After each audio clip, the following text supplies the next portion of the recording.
Oi, tudo bom, pessoal? Eu agora eh, vou continuar o curso, começando com um capítulo. Eu vou usar o livro da McKinsey, né? Coller, Goodhart e Wessels, porque ele, no capítulo 6, eu acho um capítulo muito bom, porque ele fala e discute os diversos métodos de avaliação absoluta que são utilizados. Então, eu vou produzir agora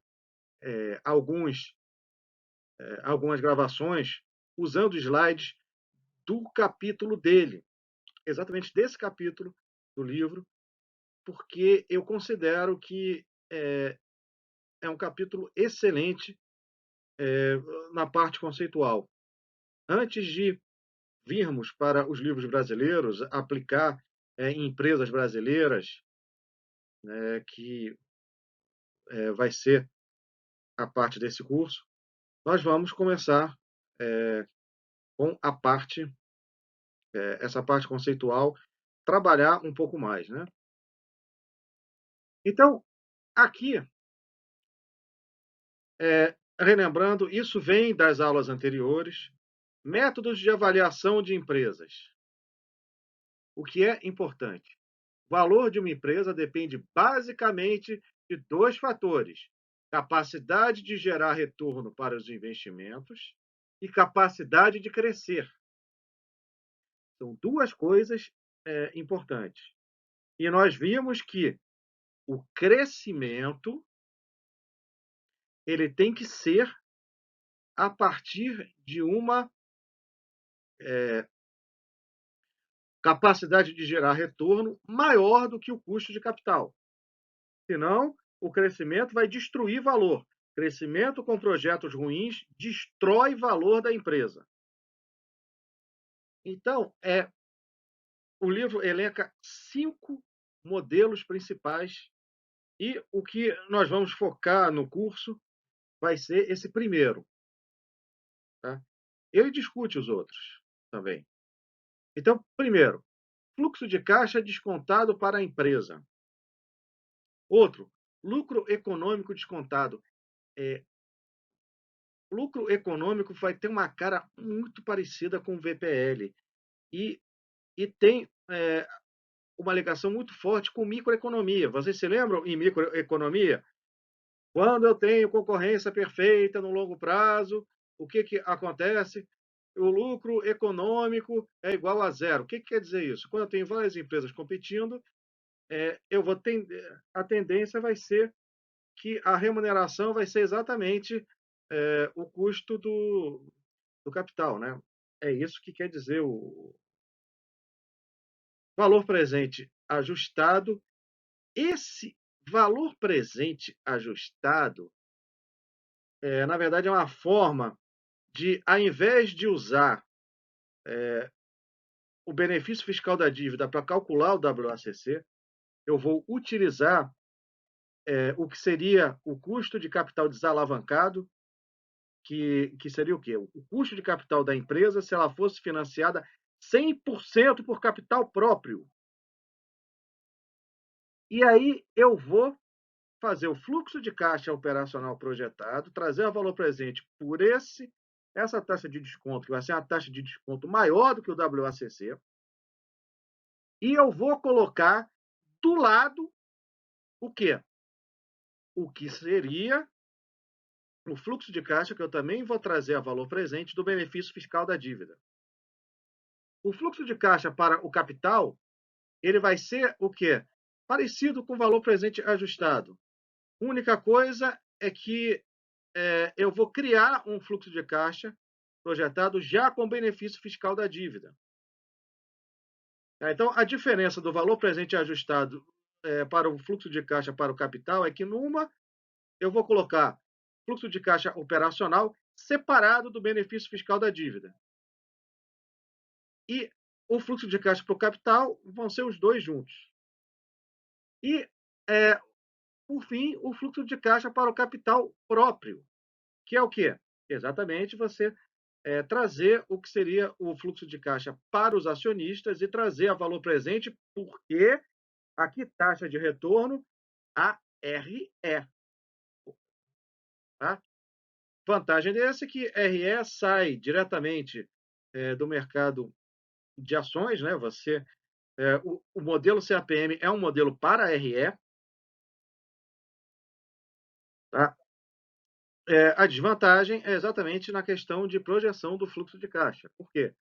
Eu vou ter que projetar explicitamente como vai ser o serviço da dívida, que vai ser o pagamento de juros, pagamento de principal e novos financiamentos.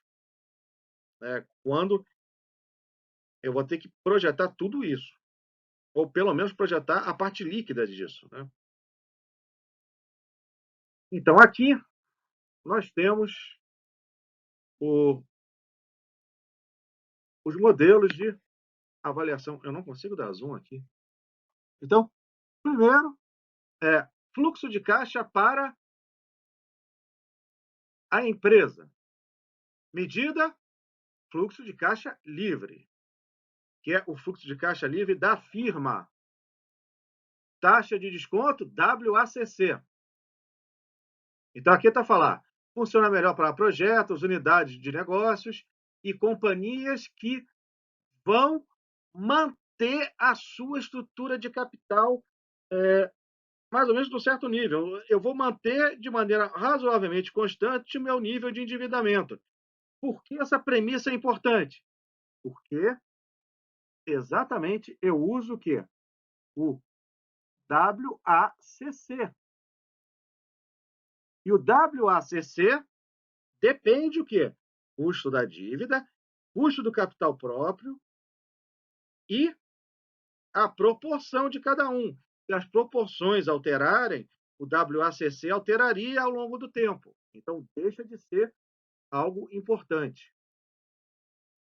Aqui, lucro econômico descontado, a medida vai ser lucro econômico. Também vou trazer a valor presente pelo WACC. Tem a vantagem, dessa forma, fica explícito como que a empresa vai estar gerando valor. Isso aí, em alguma aula posterior, nós vamos discutir bem. Aqui, valor presente ajustado, medida, fluxo de caixa livre. A princípio, essa mesma medida. A única coisa é que eu vou ter esse fluxo de caixa livre, vou trazer o valor presente e eu vou somar ao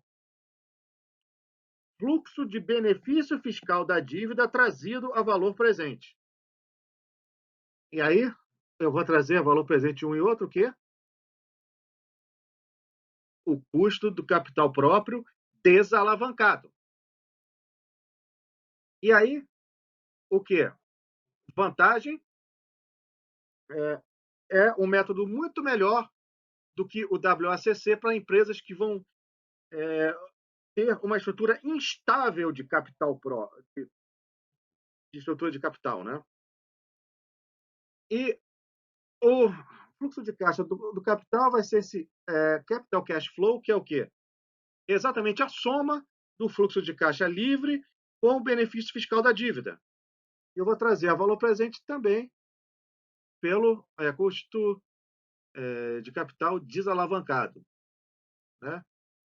E aqui, coloca fluxo de caixa livre e benefício fiscal da dívida em apenas um número. E aí, a crítica que ele faz, por que ele considera esse modelo pior do que esse daqui, e quando eu estou nesse modelo,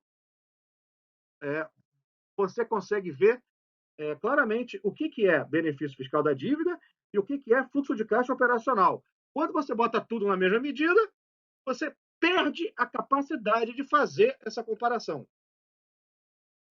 E aqui o problema quando você está no fluxo de caixa para o capital próprio, fluxo de caixa do equity, que chama, aqui vai ser o RE, que é o custo do capital próprio alavancado, leverage.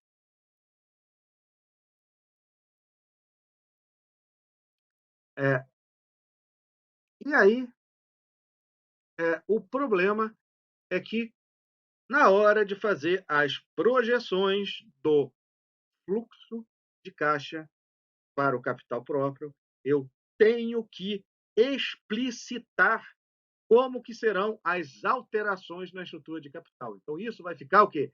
Prejudicado, certo? Então, vamos para o próximo slide. Fluxo de caixa descontado para a empresa. Teoricamente, podemos avaliar o valor do capital próprio por duas formas. Tá? Na verdade, ele está dizendo 5, mas eu estou reunindo em duas. Calcular diretamente o fluxo de caixa para o acionista e trazer para o valor presente usando o custo de capital próprio como taxa de desconto. Ou então calcular o fluxo de caixa da empresa, o valor da empresa como um todo e subtrair o valor da dívida. A vantagem desse segundo momento é que eu não preciso ficar avaliando o endividamento a cada ano. Eu tenho o valor agora da dívida, eu vou colocar esse valor da dívida para subtrair do valor da empresa menos o valor da dívida. Eu vou chegar no valor do capital próprio.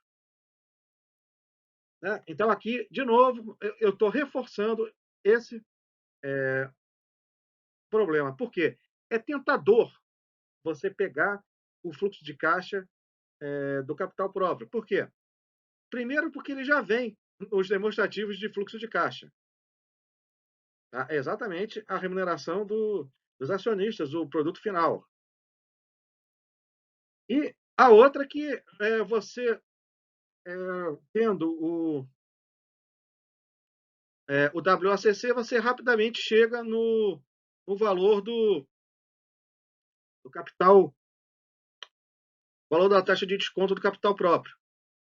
E aqui está o grande problema que vem em relação a isso. Você fica tentado a usar, tá? Você tem que fazer menos arrumações no demonstrativo. Por quê? Porque para chegar no fluxo de caixa para o acionista, eu já parto do lucro líquido. Eu não preciso partir de uma medida de lucro operacional. Eu não preciso jogar a alíquota de imposto numa medida de lucro operacional. Eu já tenho o que a empresa efetivamente pagou de imposto, eu já tenho lucro líquido, já tenho até o demonstrativo de fluxo de caixa. O problema é que, para projetar depois, eu tenho que explicitar isso, projetar o serviço da dívida, quanto que vai pagar e quanto que vai receber. Né? O que é receber? Dívida nova. Se uma empresa está apenas rolando a dívida, o que ela vai fazer?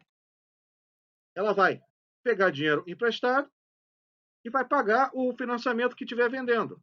Olha, eu tenho uma dívida de 1 milhão, pego 1 milhão emprestado, pago 1 milhão. Não tive alteração na dívida. Tá? Então, as entradas são a dívida nova e as saídas vão ser os pagamentos da dívida. Isso eu vou ter que projetar, eu vou ter que fazer suposições. E não preciso fazer explicitamente quando eu estou usando o fluxo de caixa da empresa. Beleza? É claro que quando eu tenho uma variação muito grande no endividamento, uma empresa que, sabidamente, daqui a 2 anos, pretende pegar um mega financiamento com BNDES ou alguma coisa desse tipo, fazer uma mudança na estrutura de capital ou reduzir o endividamento, eu tenho que tomar cuidado porque o WACC vai mudar. Aí talvez eu tenha que partir para uma daquelas medidas como valor presente ajustado, né? Que aí eu vou projetar o benefício fiscal da dívida separado do fluxo de caixa da empresa. Tá? Então, vamos para aqui. Usando o fluxo de caixa da empresa, o que é importante é fazer eu gosto desse livro da McKinsey, é que eles colocam receita de bolo mesmo, passo a passo. Tá? Basicamente, o que faz, e aí depois eles vão ter capítulos específicos sobre cada passo. Inclusive, o primeiro passo, que é o mais complicado, ele quebra em 3, 4 capítulos. Cada coisa da empresa. Né? Primeiro, ele tem um capítulo só para o tipo de rearrumação que vocês vão ter que fazer nos demonstrativos financeiros para poder projetar depois. Uma outra, como é que você vai avaliar a situação da empresa no mercado? Existe uma coisa importantíssima nos modelos de finança, que é o chamado GIGO, G-I-G-O.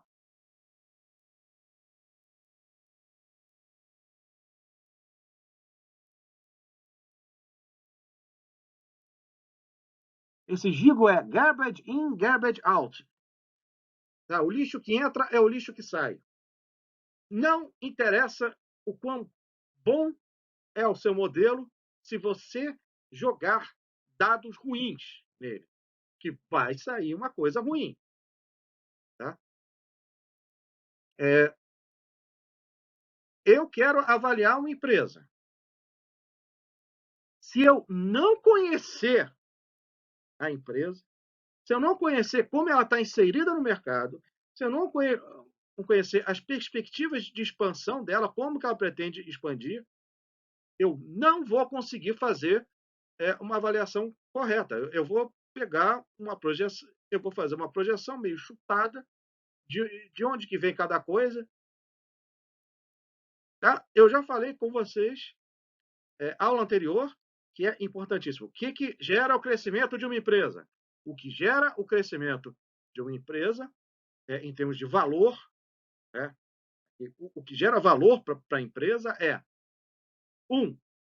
capacidade dela de gerar um retorno sobre o investimento.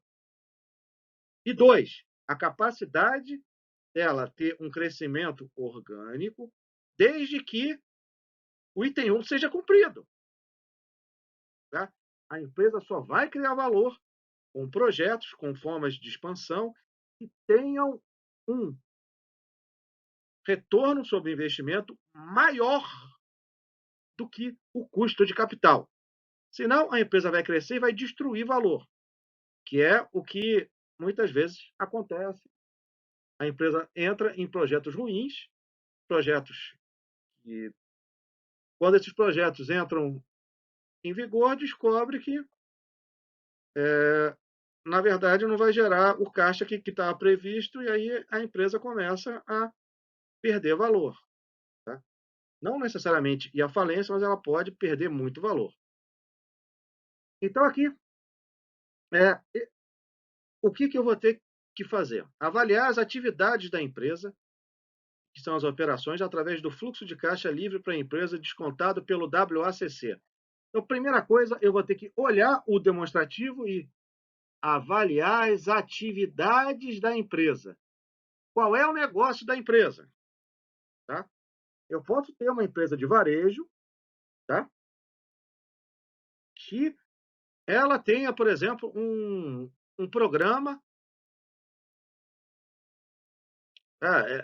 Ela tem medo de ficar sem capital de giro, ela tem um percentual grande de ativos não operacionais, por exemplo, investe em CDB de banco, alguma coisa desse tipo, título do governo, algo para faz esse investimento apenas para não ficar parado no caixa, né? Faz esse tipo de investimento e aí vai ter uma receita. Essa receita não faz parte das operações da empresa. Então, eu tenho que separar.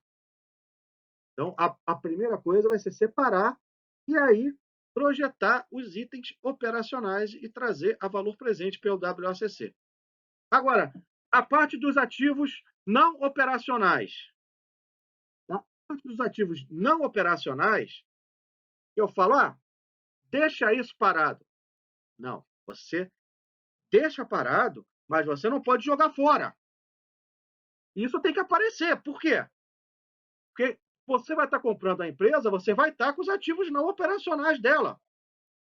Aí o que você vai fazer? Você vai ter que avaliar os ativos não operacionais. Graças a Deus, a maior parte deles já vão ter um valor de mercado. Aí vai ser só somar.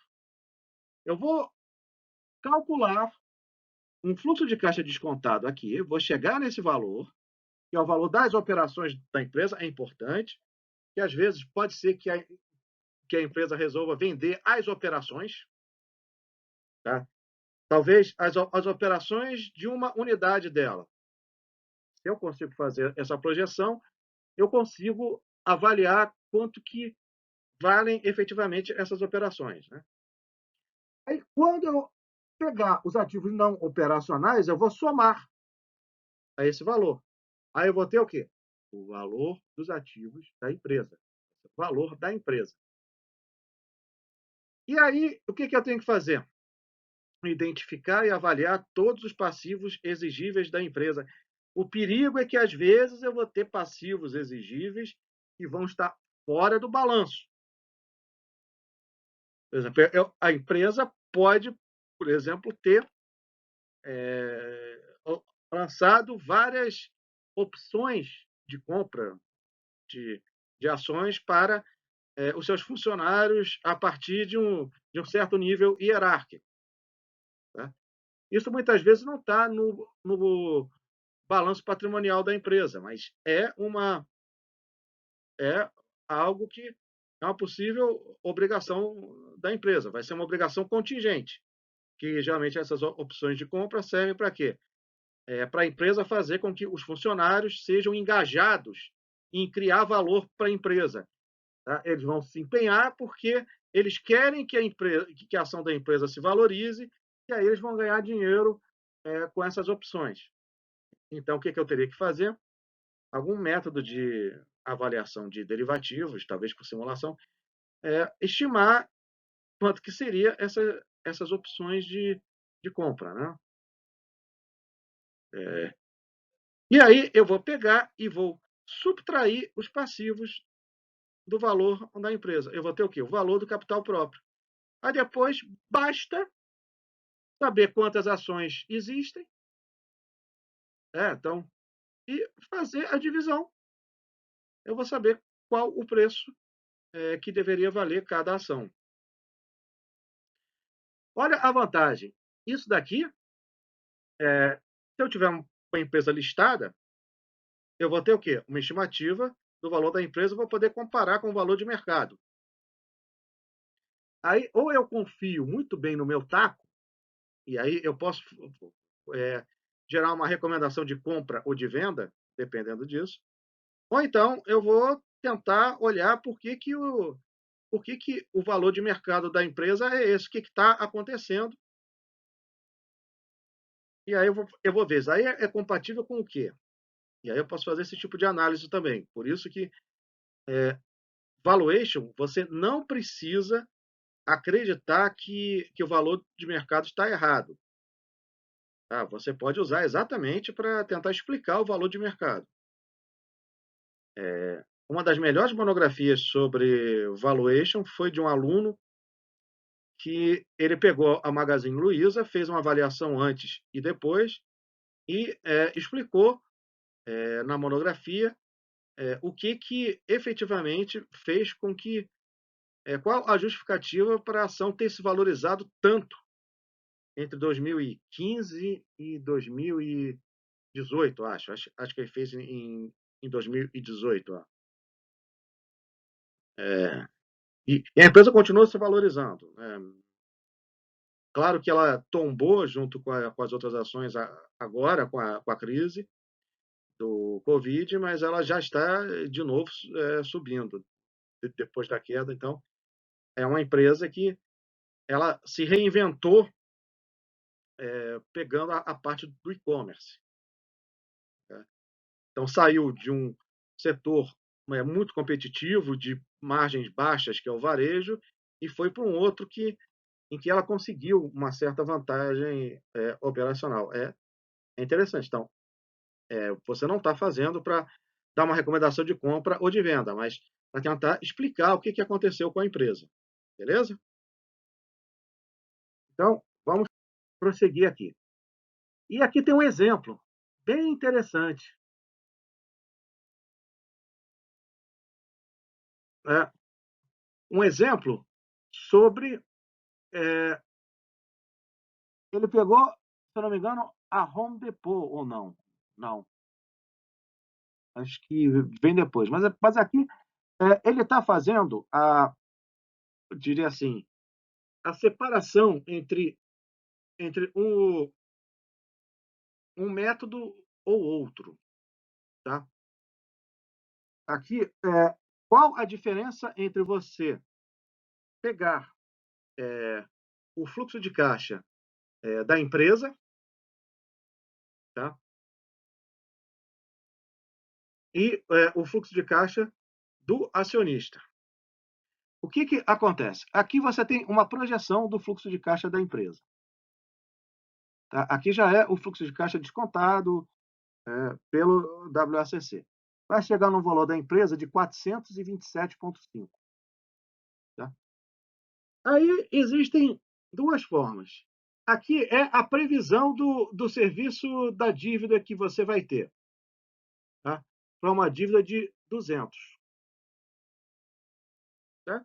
Geralmente, esses 200 vão estar muito próximos do valor contábil da dívida, a não ser que o custo de capital esteja diferente da taxa de juros da dívida, quer dizer, a dívida foi contraída no passado, quando ou a realidade da empresa ou a realidade macroeconômica estava diferente, e aí talvez eu devesse ver o valor de mercado dela, mas tirando uma situação dessas, o valor contábil vai ser uma aproximação muito boa para o valor da dívida. Então, o que eu tenho que fazer? Se eu quiser pegar o valor do fluxo de caixa para os acionistas, eu vou ter que estimar esse carinha daqui. Eu tenho que estimar como que vai ser o pagamento da dívida. Para aí, esse cara daqui menos esse cara daqui seria o fluxo de caixa para os detentores das ações, para os acionistas. E esse fluxo de caixa geraria o valor do equity de 227,5.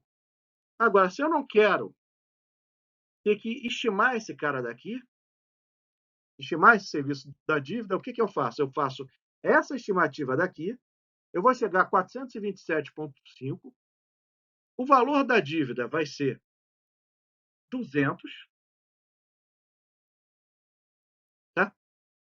E eu vou chegar aqui no valor para o acionista. Beleza? Tendo isso, fica fácil ver a vantagem de usar esse método, que eu não vou precisar fazer uma estimativa explícita do serviço da dívida. Basta saber o valor da dívida para subtrair do valor da empresa. Tá? Então, aqui, o que eu posso fazer? Eu posso pegar uma empresa que tem várias unidades. Aqui, uma empresa com três unidades. Né? Tem aqui unidade A, B e C.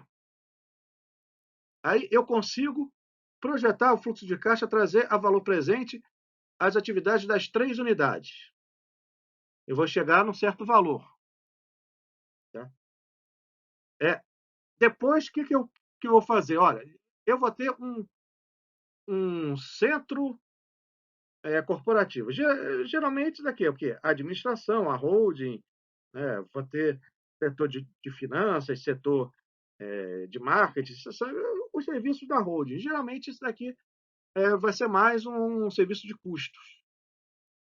Então, eu vou pegar aqui, ó, 200 mais 125 mais 225 vai dar 550.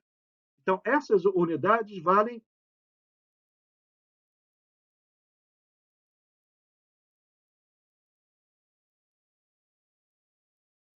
550. Aí, o que vai acontecer? Eu vou tirar esses 30 que seria o centro de custo da holding.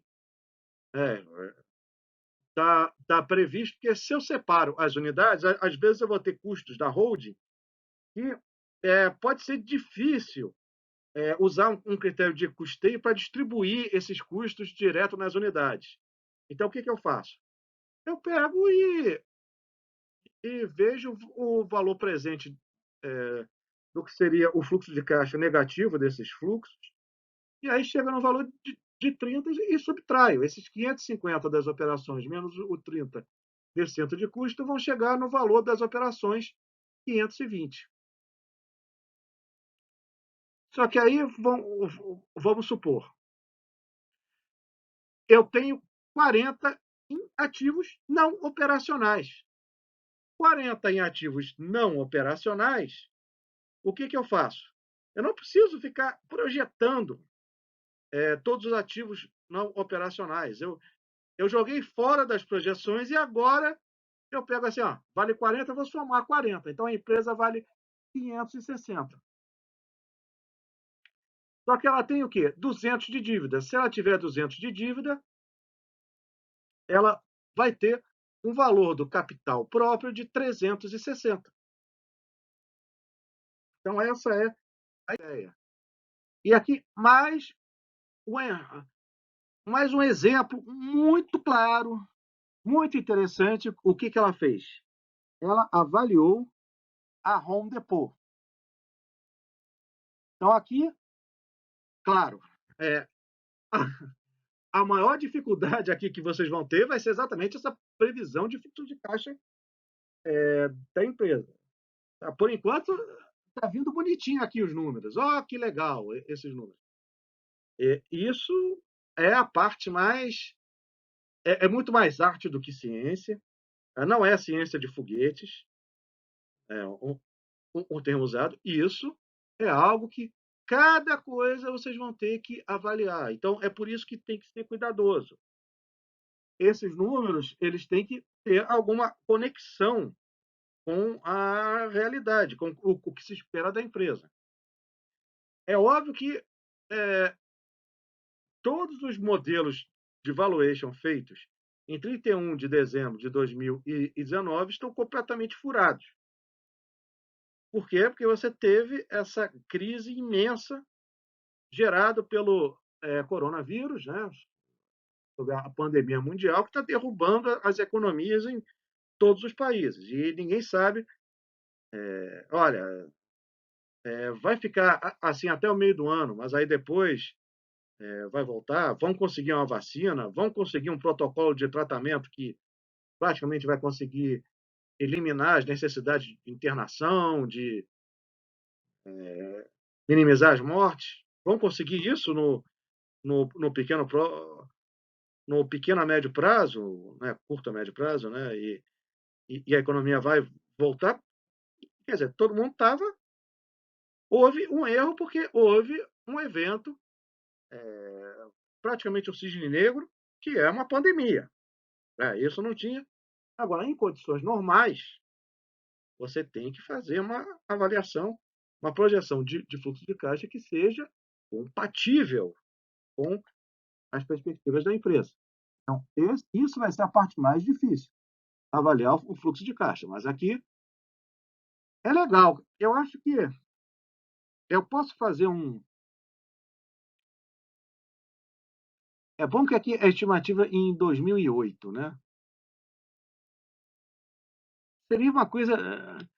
Acho que eu vou até passar um exercício para vocês depois de, olha, só de projetarem o fluxo de caixa livre da firma para da Home Depot, só para ver o quanto que estava igual ou diferente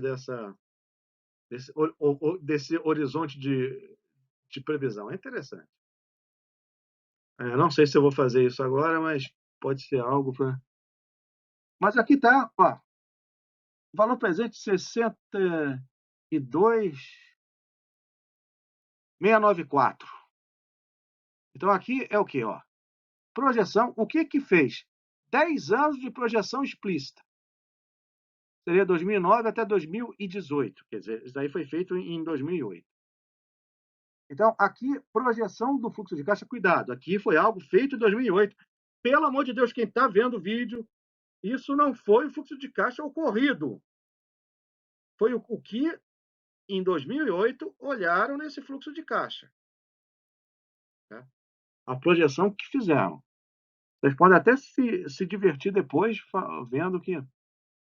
Então, aqui, taxa de desconto, considerou um WACC de 8,5%, e aqui o valor presente do fluxo de caixa.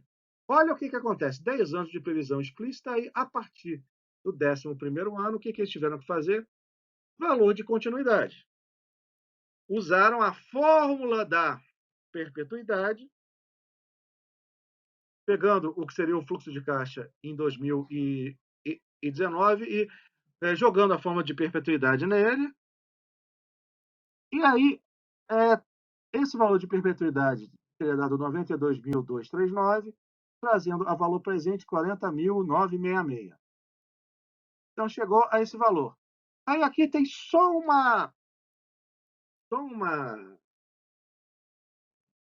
um truquezinho que fizeram, que é o quê? Fator de ajuste de meio de ano. É só considerar assim que, olha, fluxo de caixa não é todo no final do ano. Né? Ele vai ser distribuído ao longo do ano. Então, na verdade, ele é um valor que está, diria assim, distribuído ao longo do ano. Então, eu tenho que fazer um ajuste. Então, aqui é só um ajuste. Ó. Essa taxa de desconto estaria um pouquinho maior, porque considera o fluxo de caixa no final do ano. Então, tem só esse pequeno ajuste, só essa. E aí, o que fez? Legal, chegou nesse valor. Então, o que tem? Olha, eu não considerei que a empresa tem caixa em excesso, quer dizer, o caixa estaria apropriado para as operações. Só que tem o investimento de longo prazo de 361 e, assim, algum crédito tributário de 112. Aí chega nesse valor, que é o valor da empresa. Aí, valor da dívida, subtrai. Aqui, uma coisa que pegou, que é cuidado, que é valor de leasing. Leasing, ele é um aluguel disfarçado. Ele é uma coisa que é meio aluguel, meio financiamento, que é o quê? A empresa paga como se estivesse alugando o bem. A empresa aérea faz direto isso. Ela pega, é como se estivesse alugando a aeronave. Na verdade, ela está comprando a prazo. Aí, depois de um certo número de anos que ela está pagando o aluguel, né, o leasing, né, que seria pagar o aluguel, ela vai, quita e fica com a aeronave para ela. A vantagem para o fornecedor é o quê? Em caso de dificuldade da empresa aérea, o fornecedor chega, ó, as aeronaves, ó, está tendo dificuldade de pagar, passa as aeronaves de volta. Porque, enquanto não é quitado, as aeronaves, elas, em teoria, são do fabricante, são do fornecedor. E aí, a empresa, qualquer coisa, o fornecedor chama a aeronave de volta. Né? É melhor do que uma garantia que teria que entrar numa fila de falência, em último caso, ou maiores dificuldades. Aí, olha, o que é trabalhista tem vantagem, o que é... Beleza? Então, aqui, chegou nesse valor. Aí, número de ações, tá? Dividido um pelo outro, deve ser 1.700.000, sei lá, chega ao valor de $27,1 para a empresa em 2008. Beleza? Então, essa que é...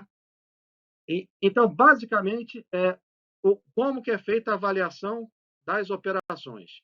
A avaliação das operações ela é feita a partir da reorganização dos demonstrativos financeiros, porque eu vou principalmente ter que ter medida de lucro operacional, que é o NOPLAT. O NOPLAT vai ser EBITDA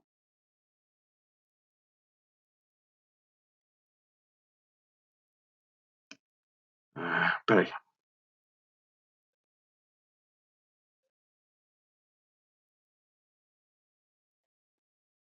NOPLAT, o livro do povo chama de NOPAT.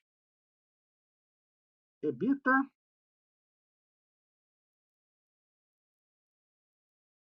menos T. A diferença do EBITDA pelo EBIT é que o A vem de amortização. E, na verdade, esse A aqui, ele deixa fora dessa medida de lucro, seria amortização, principalmente de goodwill, que é ágil na aquisição de empresas. Quanto que está pagando a mais do que seria o valor justo das empresas, que seria quando há uma fusão, a empresa que compra, ela às vezes paga um ágio, paga um valor a mais do que a ação da empresa, o que seria o valor justo da empresa. Isso daí é o quê? Porque a empresa que está comprando acha que vai melhorar a administração, acha que vai conseguir alguma sinergia e vai conseguir um fluxo de caixa maior. Então, isso que está pagando a mais é uma estimativa disso. A empresa lança como um ativo chamado goodwill.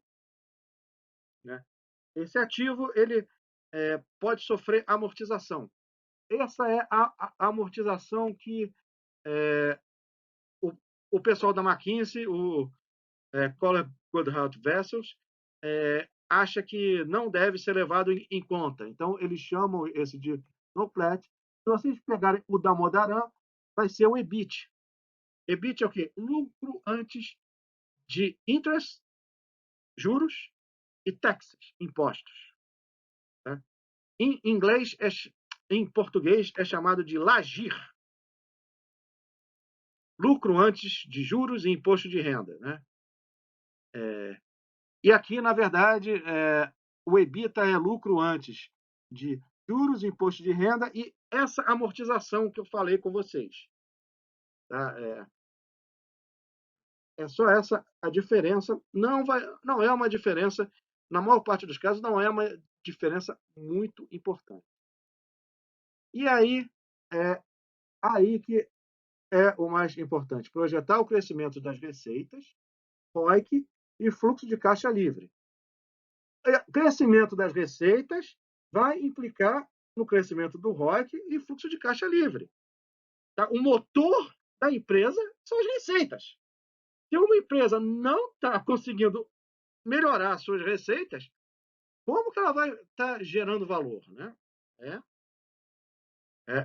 É complicado aqui. Então, essa é a ideia principal. Eu vou terminar esse slide aqui nessa parte. Então, por enquanto, é só. Então, amanhã não vai ter aula. Amanhã, quinta-feira, vocês vão ficar com esse vídeo. E aí, semana que vem, nós podemos discutir dúvidas sobre isso daqui. Eu devo disponibilizar, em breve, um vídeo com a segunda parte. Tá bom? Até logo e um bom dia para